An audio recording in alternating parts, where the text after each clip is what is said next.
আপনাদের সবাইকে স্বাগত সিনে গসিপে। অভিনেতা বিক্রম চট্টোপাধ্যায় গাড়ি দুর্ঘটনা মডেল সোনিকা সিং চৌহানের মৃত্যুর তদন্ত কোন দিকে এগোলো?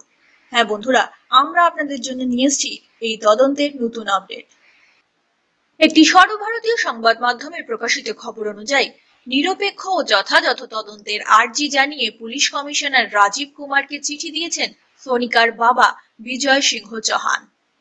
অভিনেতা বিক্রম চট্টোপাধ্যায় টালিগঞ্জের ফিল্ম ইন্ডাস্ট্রির প্রভাবশালী একটি মহলের ঘনিষ্ঠ।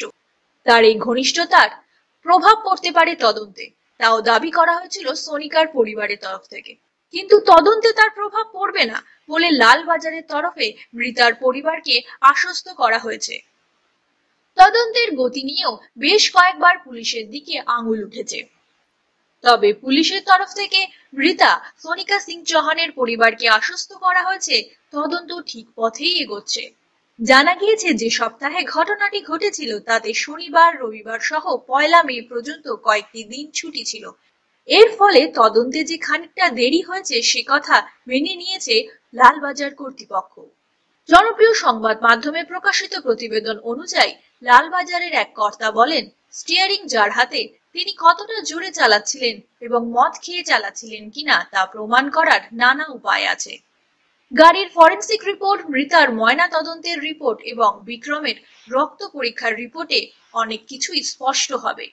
বিক্রমের রক্তের নমুনা সংগ্রহে দেরি হয়েছিল বলেও প্রশ্ন উঠেছিল, তবে পুলিশ জানিয়েছে রক্তের নমুনা ফরেনসিক ল্যাবরেটরিতে জমা দিতে দেরি হলেও হাসপাতালে তা যথাযথ সময়ে সংগ্রহ করা হয়েছিল। এছাড়া দুর্ঘটনার রাতে বিক্রম আর সোনিকা যে নাইট ক্লাবগুলিতে গিয়েছিলেন সেখানে কারা তাদের সঙ্গে ছিলেন, কত টাকা করে খরচা করেছিলেন তার নথিও গুরুত্বপূর্ণ তথ্য প্রমাণ বলে পুলিশ দাবি করেছে। একটি নাইট ক্লাবে বিক্রম অনলাইনে 860 টাকা খরচা করেন বলে জানতে পেরেছে পুলিশ। এই তদন্ত কোন দিকে এগোচ্ছে?